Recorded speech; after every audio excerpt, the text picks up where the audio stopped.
नमस्कार दोस्तों, मैं राकेश साहू पीएससी एकेडमी से आज हम प्राचीन भारत के इतिहास में एक फ्रेश टॉपिक प्रारंभ करने जा रहे हैं, बौद्ध धर्म।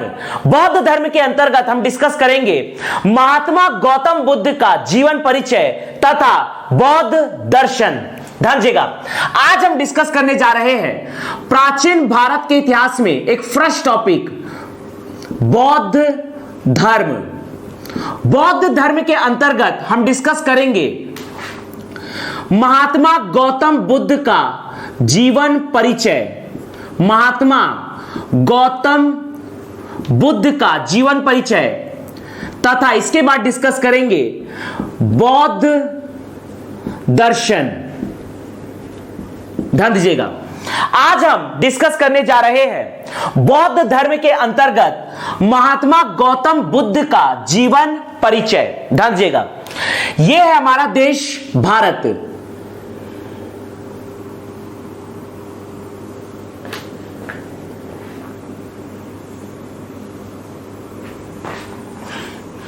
यह है हमारा देश भारत।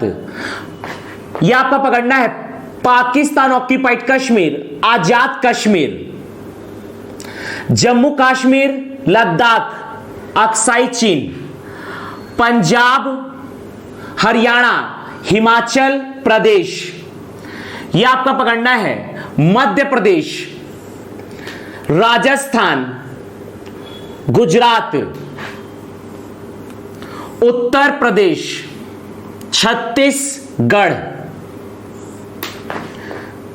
महाराष्ट्र, गोवा, कर्नाटक, केरल, तमिलनाडु, आंध्र प्रदेश, तेलंगाना। यह आपका पकड़ना है बिहार, झारखंड, उड़ीसा, सिक्किम, पश्चिम बंगाल, मेघालय, नागालैंड, मणिपुर, मिजोरम, त्रिपुरा, असम और अरुणाचल प्रदेश। यह है दिल्ली और यहां पकड़ना है, ध्यान दीजिएगा, यह आपका पकड़ना है नेपाल। यह है नेपाल, ध्यान दीजिएगा, यह पकड़ना है नेपाल। ध्यान दीजिएगा, सबसे पहले हम डिस्कस करने जा रहे हैं बौद्ध धर्म के अंतर्गत महात्मा गौतम बुद्ध का जीवन परिचय।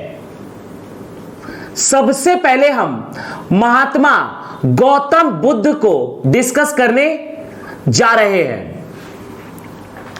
यह पकड़ना है नेपाल।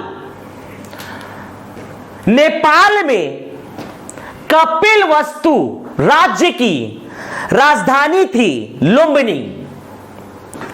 नेपाल में कपिलवस्तु राज्य की राजधानी लुम्बिनी और यहां पर शाक्य क्षत्रिय वंश के राजा शुद्धोदन का साम्राज्य था। नेपाल के कपिलवस्तु राज्य, नेपाल के कपिलवस्तु राज्य, नेपाल के कपिलवस्तु राज्य की राजधानी लुम्बिनी, कपिलवस्तु राज्य की राजधानी लुम्बिनी,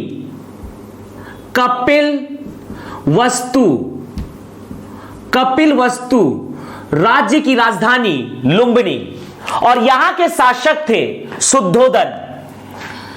यहां के शासक थे शुद्धोदन। ध्यान दीजिएगा, कपिलवस्तु राज्य की राजधानी लुम्बिनी, यहां पर शाक्य क्षत्रिय वंश, शाक्य क्षत्रिय वंश का साम्राज्य था और शाक्य क्षत्रिय वंश के शासक शुद्धोदन, शाक्य क्षत्रिय वंश के शासक शुद्धोदन। ध्यान दीजिएगा, कपिलवस्तु राज्य में शाक्य क्षत्रिय वंश के शासक शुद्धोदन का साम्राज्य था। शुद्धोदन का साम्राज्य था।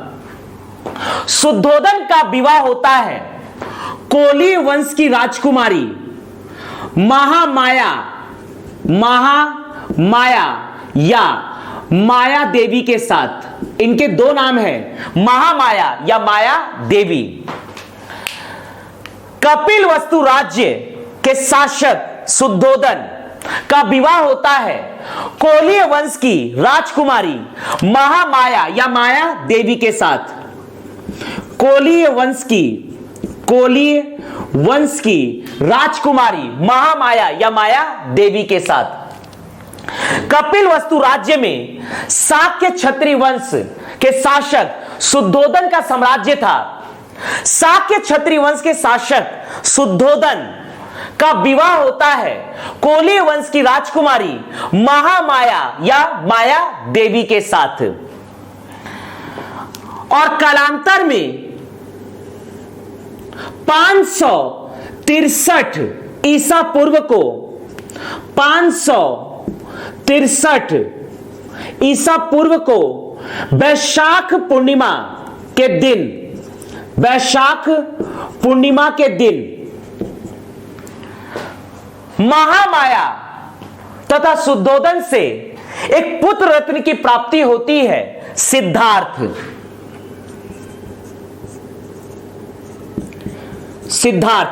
यही सिद्धार्थ जब 35 वर्ष आयु अवस्था में ज्ञान की प्राप्ति कर लेंगे तो यही सिद्धार्थ बनते हैं महात्मा गौतम बुद्ध। यही सिद्धार्थ कहलाएंगे 35 वर्ष आयु अवस्था में महात्मा गौतम बुद्ध। कपिलवस्तु जिसकी राजधानी लुम्बिनी ग्राम, यहां के शासक है शाक्य क्षत्रिय वंश के शासक शुद्धोदन। शाक्य क्षत्रिय वंश के शासक शुद्धोदन तथा कोलीय वंश की राजकुमारी महामाया या माया देवी का विवाह होता है और इनसे कालांतर में 563 ईसा पूर्व को पुत्र रत्न की प्राप्ति होती है वैशाख पूर्णिमा के दिन, सिद्धार्थ। यही सिद्धार्थ 35 वर्ष आयु अवस्था में कहलाएंगे गौतम बुद्ध। लेकिन दुर्भाग्यवश सिद्धार्थ के जन्म के 7 दिन बाद सिद्धार्थ की माता महामाया का देहांत हो जाता है। सिद्धार्थ के जन्म के 7 दिन बाद, सिद्धार्थ के जन्म के 7 दिन बाद अर्थात 8वें दिन महामाया का देहांत हो जाता है। महामाया या माया देवी का देहांत या मृत्यु हो जाती है। तो इस प्रकार से सिद्धार्थ को पालने वाली माता कहलाएंगी सिद्धार्थ की मौसी माता महाप्रजापति गौतमी। महामाया या माया देवी की बहन होती है, महामाया या माया देवी की बहन होती है महाप्रजापति गौतमी। इनकी बहन होती है महाप्रजापति गौतमी। तो इस प्रकार से सिद्धार्थ को पालने का कार्य करेगी महाप्रजापति गौतमी। अर्थात शुद्धोदन अपनी साली से विवाह कर लेते हैं। शुद्धोदन की साली है महामाया या माया देवी की बहन महाप्रजापति गौतमी। महाप्रजापति गौतमी। तो इस प्रकार से शुद्धोदन महाप्रजापति गौतमी अर्थात सिद्धार्थ की मौसी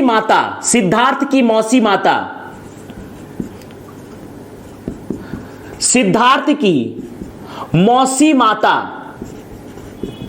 से विवाह करते हैं और सिद्धार्थ को पालने का कार्य करती है। अर्थात सिद्धार्थ को पालने वाली माता होती है महाप्रजापति गौतमी। ये महाप्रजापति गौतमी है महामाया या माया देवी की बहन। ये है महामाया या माया देवी की बहन। समझिएगा, शुद्धोदन जो कि है शाक्य क्षत्रिय वंश के और शुद्धोदन की बहन है पमिता। शुद्धोदन की बहन है पमिता। तो इस प्रकार से शुद्धोदन की बहन पमिता का भी वंश है शाक्य क्षत्रिय वंश। पमिता का विवाह होता है कोलीय वंश के शासक सुप बुद्ध के साथ। सुपबुद्ध के साथ। सुपबुद्ध है पमीता के पति, शुद्धोधन की बहन है पमीता, अर्थात पमीता का वंश है शाक्य क्षत्रिय वंश। इनका विवाह होता है कोलीय वंश के शासक, कोलीय वंश के शासक सुपबुद्ध के साथ। और सुपबुद्ध और पमीता से पुत्री रत्न की प्राप्ति होती है यशोधरा।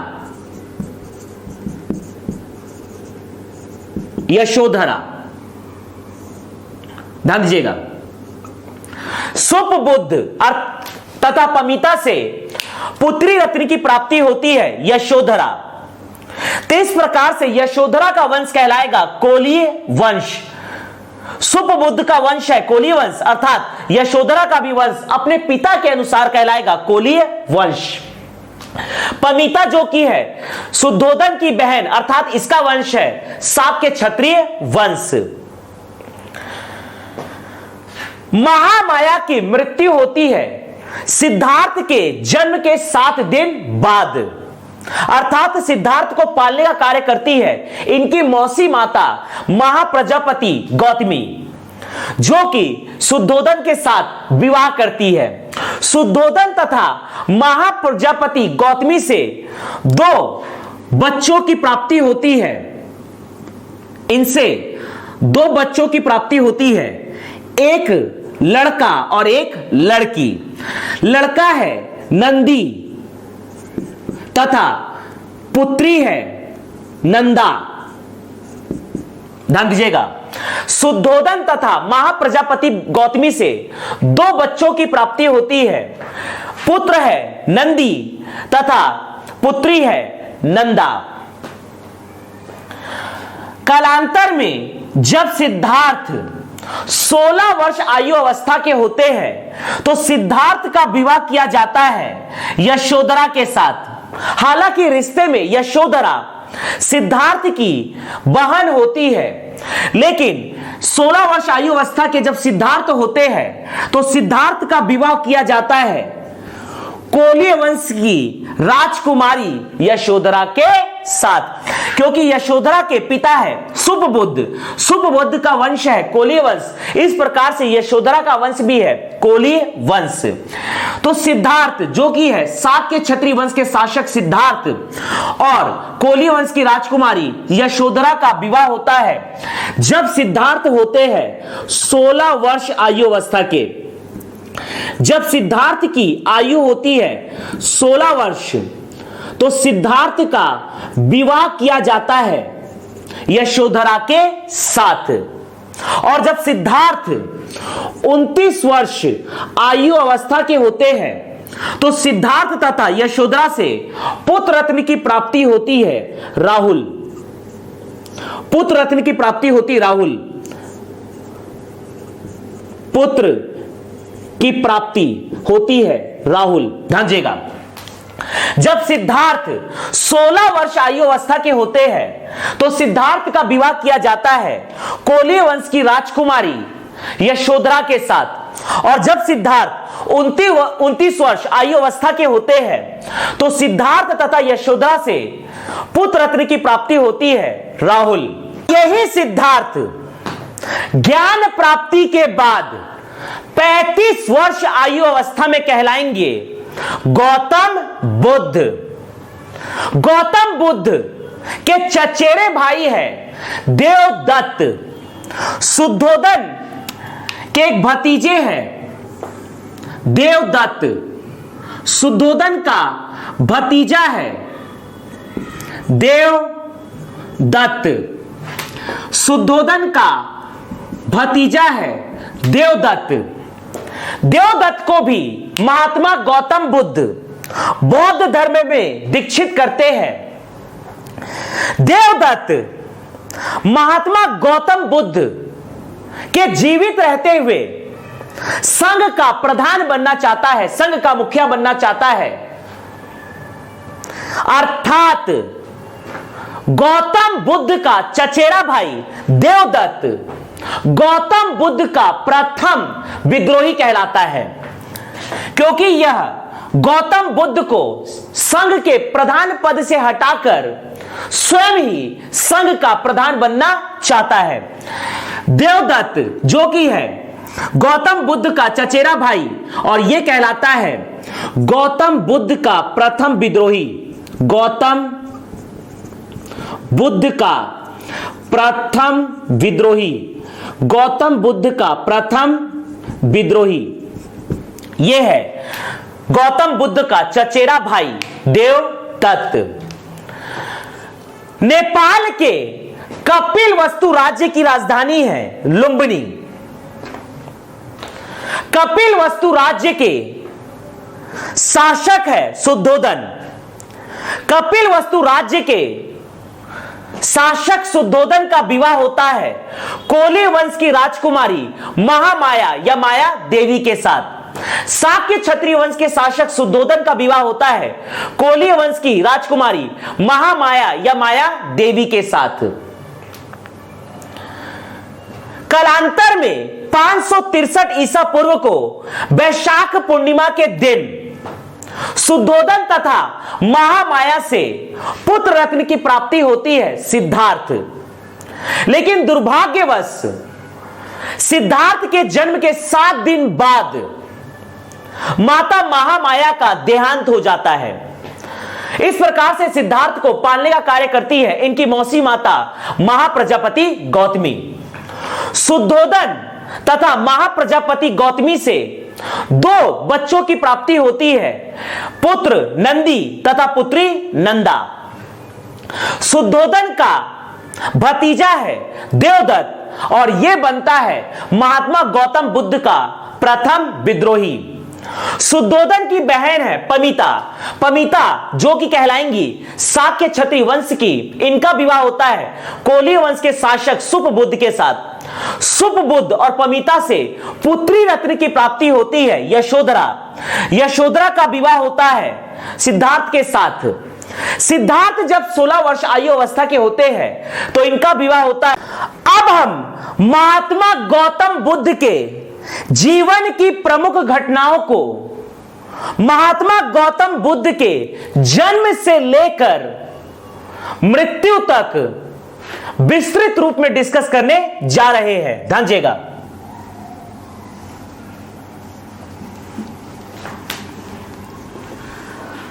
अब हम डिस्कस करने जा रहे हैं महात्मा गौतम बुद्ध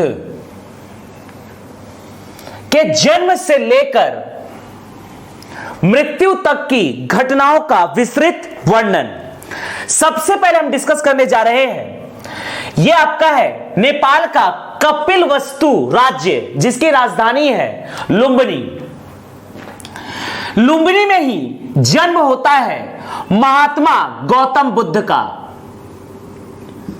लुम्बिनी में ही जन्म होता है महात्मा गौतम बुद्ध का। गौतम बुद्ध का जन्म, पहली घटना हम देखने जा रहे हैं महात्मा गौतम बुद्ध का जन्म।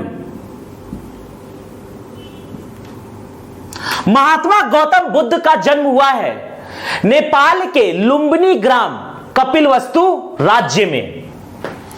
महात्मा गौतम बुद्ध का जन्म हुआ है 563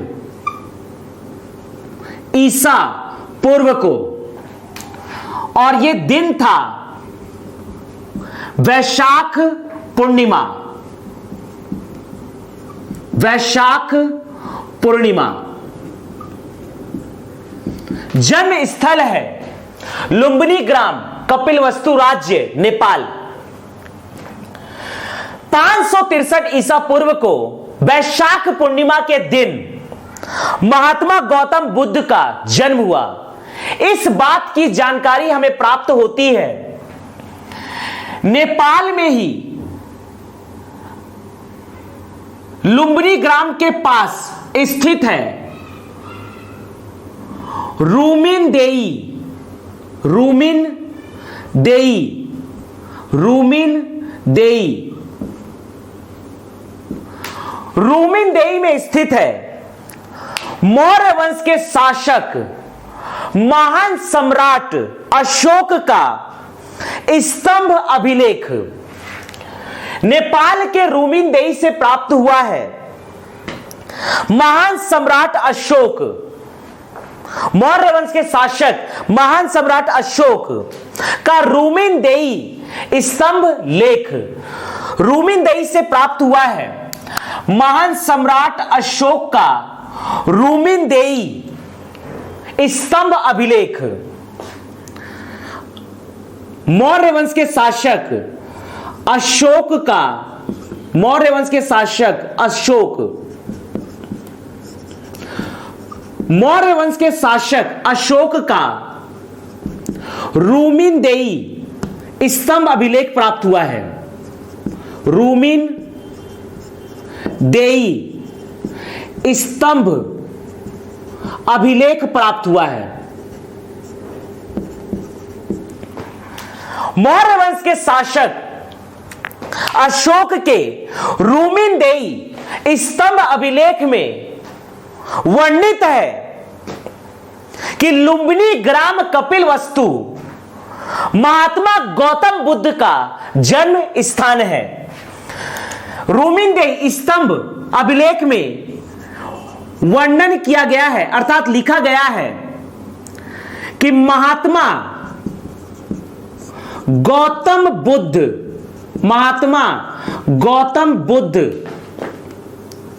का जन्म स्थान कपिलवस्तु का लुम्बिनी ग्राम है। कपिलवस्तु का लुम्बिनी ग्राम है।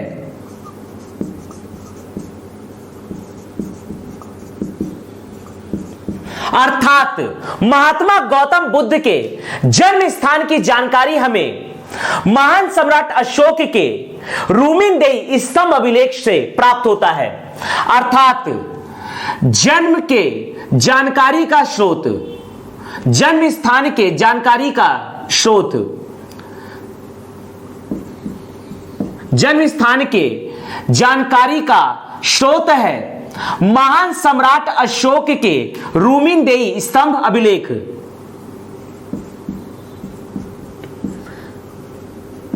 जानकारी का स्रोत है रूमिनदेई स्तंभ अभिलेख। रूमिनदेई स्तंभ अभिलेख महान सम्राट अशोक का रूमिनदेई स्तंभ अभिलेख से हमें इस बात की जानकारी प्राप्त होती है कि 563 ईसा पूर्व वैशाख पूर्णिमा के दिन कपिलवस्तु राज्य के लुम्बिनी ग्राम में सिद्धार्थ का जन्म हुआ। सिद्धार्थ की माता का नाम है महामाया या माया देवी। सिद्धार्थ की माता का नाम है महामाया या माया देवी। महामाया या माया देवी का स्वप्न, महामाया या माया देवी को सिद्धार्थ के जन्म के पूर्व हाथी का स्वप्न आता है। सिद्धार्थ की माता महामाया या माया देवी को सिद्धार्थ के जन्म के पूर्व हाथी का स्वप्न आता है। महामाया को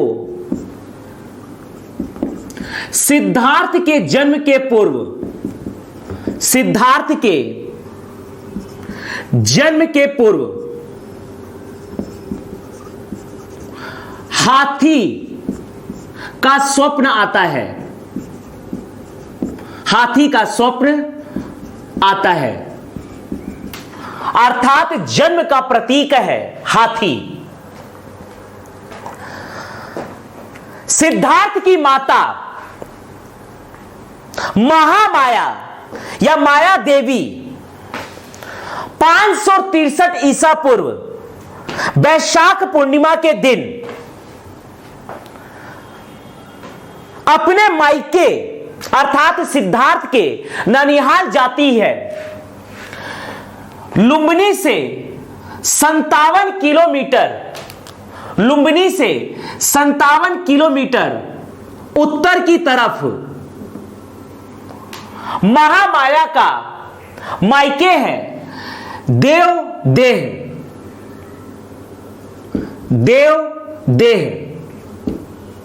ध्यान दीजिएगा, कपिलवस्तु राज्य के पास लुम्बिनी ग्राम से 57 किलोमीटर दूरी पर देवदेह नामक एक स्थल है जो है सिद्धार्थ का ननिहाल अर्थात महामाया का मायके है।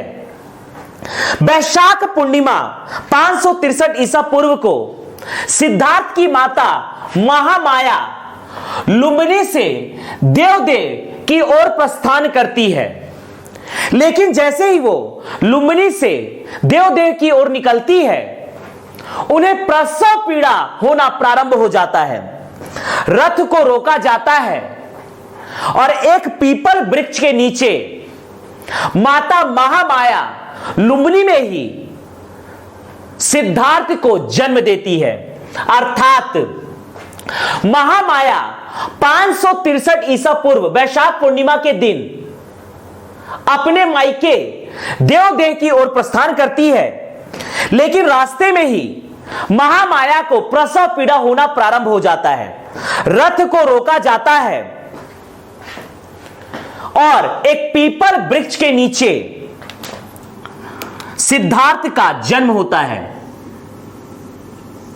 एक पीपल वृक्ष के नीचे सिद्धार्थ का जन्म होता है, बालक सिद्धार्थ का जन्म होता है। यह है महामाया, यह है महामाया। महामाया के द्वारा शिशु सिद्धार्थ का जन्म होता है। शिशु सिद्धार्थ का जन्म होता है। ध्यान दीजिएगा, पीपल वृक्ष के नीचे महामाया के द्वारा सिद्धार्थ को जन्म दिया जाता है। महामाया लुम्बिनी से 563 ईसा पूर्व को अपने मायके देवदेह की ओर निकलती है। लेकिन रास्ते में ही महामाया को प्रसव पीड़ा होना प्रारंभ हो जाता है। रथ को रोका जाता है और महामाया के द्वारा पीपल वृक्ष के नीचे सिद्धार्थ को जन्म दिया जाता है। और दुर्भाग्यवश सिद्धार्थ के जन्म के 7 दिन बाद माता महामाया का देहांत हो जाता है। सिद्धार्थ के जन्म के 7 दिन बाद, सिद्धार्थ के जन्म के 7 दिन बाद माता महामाया की मृत्यु हो जाती है।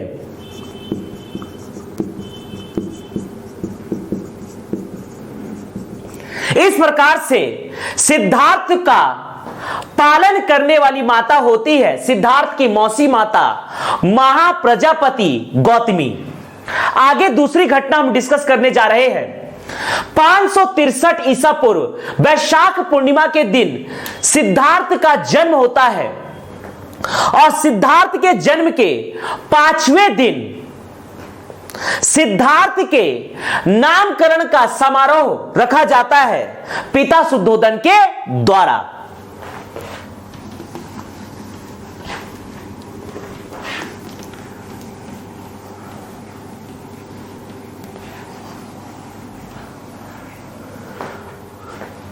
कपिलवस्तु राज्य की राजधानी है लुम्बिनी।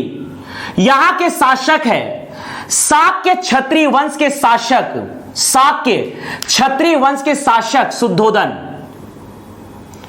शुद्धोदन के ही पुत्र है सिद्धार्थ। सिद्धार्थ के जन्म के 5वें दिन लुम्बिनी में पिता शुद्धोदन के द्वारा नामकरण समारोह का आयोजन रखा जाता है। नामकरण समारोह।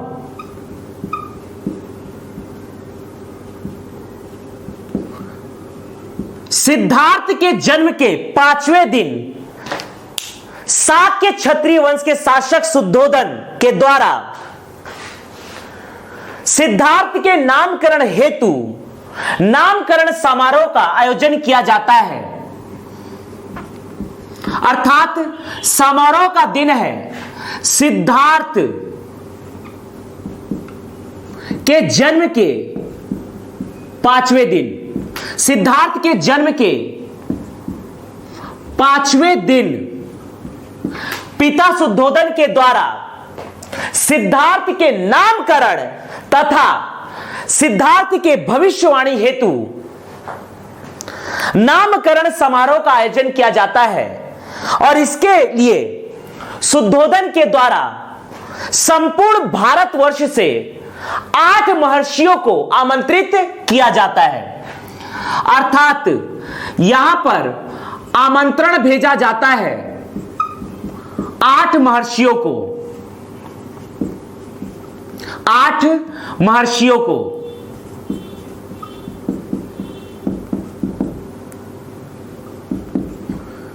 आठ महर्षियों को आमंत्रित किया जाता है। इन्हीं 8 महर्षियों में से एक महर्षि है महर्षि कौंडिन्य। 8 महर्षियों के द्वारा सिद्धार्थ की बारी बारी से भविष्यवाणी की जाती है। प्रारंभ के 7 महर्षि कहते हैं कि इस बालक की 2 गति होगी। पहला कि यह बालक एक प्रतापी शासक बनेगा और संपूर्ण भारतवर्ष पर राज करेगा, तथा इस बालक की दूसरी गति होगी कि यह बालक एक सन्यासी बनेगा और संपूर्ण भारतवर्ष पर धर्म विजय करेगा। लेकिन 8वें महर्षि होते हैं महर्षि कौंडिन्य। महर्षि कौंडिन्य कहते हैं कि इस बालक की केवल और केवल एक ही गति होगी कि यह बालक एक सन्यासी भी बनेगा और संपूर्ण भारतवर्ष पर राज करेगा। जैसे ही शुद्धोदन इस बात को सुनते हैं, शुद्धोदन व्याकुल हो जाते हैं और अंततः शुद्धोदन कभी भी सिद्धार्थ को लुम्बिनी के महल से बाहर जाने नहीं देते। महल के अंदर ही भौतिक सुख समृद्धि हेतु संपूर्ण सामग्रियों को उपलब्ध करा दिया जाता है महल के अंदर ही, और सिद्धार्थ को बाहरी वातावरण से अवगत नहीं कराया जाता है। तो इस प्रकार से शाक्य क्षत्रिय वंश के शासक शुद्धोदन के द्वारा सिद्धार्थ के जन्म के 5वें दिन नामकरण समारोह का आयोजन किया जाता है और इसके लिए भारतवर्ष से 8 महर्षियों को आमंत्रित किया जाता है। प्रारंभ के 7 महर्षि कहते हैं, जिसमें से 7 महर्षि कहते हैं कि इस बालक की 2 गति होगी। सिद्धार्थ की जीवन की 2 गतियां होंगी, 2 गति होगी। पहला कि यह बालक एक प्रतापी शासक बनेगा और संपूर्ण भारतवर्ष पर राज करेगा। दूसरी गति होगी इस बालक की कि यह बालक एक सन्यासी बनेगा और धर्म विजय करेगा। लेकिन 8वें महर्षि जो कि है कौंडिन्य। 8वें महर्षि कौंडिन्य कहते हैं कि इस बालक की केवल और केवल एक ही गति होगी कि यह बालक एक सन्यासी बनेगा और धर्म विजय करेगा। इस बालक की केवल और केवल एक ही गति है, केवल व केवल एक ही गति है, यह बालक एक सन्यासी बनेगा और धर्म विजय करेगा। जबकि बाकी 7 महर्षियों ने कहा कि इस बालक की 2 संभावित गतियां हैं कि यह बालक एक प्रतापी शासक बनेगा और संपूर्ण भारतवर्ष पर राज करेगा, संपूर्ण भारतवर्ष पर राज्य करेगा। लेकिन दूसरी इसकी गति होगी कि यह एक सन्यासी बनेगा और धर्म विजय करेगा। जबकि 8वें महर्षि कौंडिन्य ने कहा कि इस बालक की केवल और केवल एक ही गति होगी कि यह बालक एक सन्यासी बनेगा और धर्म विजय करेगा। इस बात को सुनकर पिता शुद्धोदन व्याकुल हो गए और उन्होंने अंततः सिद्धार्थ को 29 वर्ष आयु अवस्था तक महल के बाहर जाने नहीं दिया। महल के भीतर ही उन्होंने भौतिक सुख के सभी सामग्रियों को उपलब्ध करा दिया महल के भीतर, और सिद्धार्थ को महल के बाहर जाने नहीं दिया, अर्थात महल के बाहरी वातावरण से अवगत नहीं कराया।